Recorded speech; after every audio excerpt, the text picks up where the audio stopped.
My name is Linda Christiansen, and the name of my show is Grace and Contrast. The evolution of my art has been starting out as an abstract painter and at the same time doing small prints of figurative work, kind of emulating David Park. And so I had those two things going at once. And then my paintings changed from abstract to landscape, then landscape with people in it. Then the people got larger, and then there was like groups of women, and then 3 women, and now I'm down to 1. I had 2 very interesting teachers. One was assigned us 100 paintings to do in 1 quarter, and they were just 12 by 12s or 12 by 14 inch. And I did 75, I did more than anybody. So that was really, really interesting. It was just real instinctive and keep moving and don't think.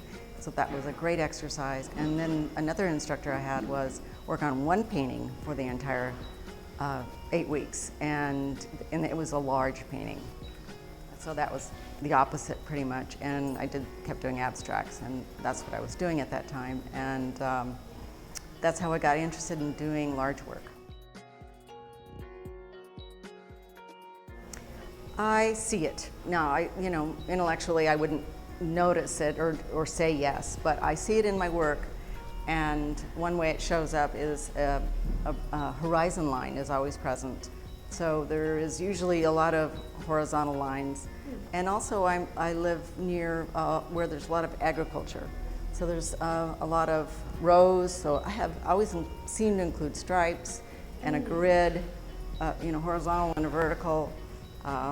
That's really important to me. It's very stabilizing, and then I can be creative on top of that, but I just need those underpinnings. The people that have influenced me over the years have been, of course, the Bay Area figurative painters. In fact, Diebenkorn was my aunt and uncle's next door neighbor. So I study them a lot. I reference them in books, and all my books are covered with drops and things, but I got to the point where I realized that I had my own point of view. I had a female point of view, and I was doing that kind of work for other reasons, my own personal reasons. But in the past, there's been Berthe Morisot and Manet.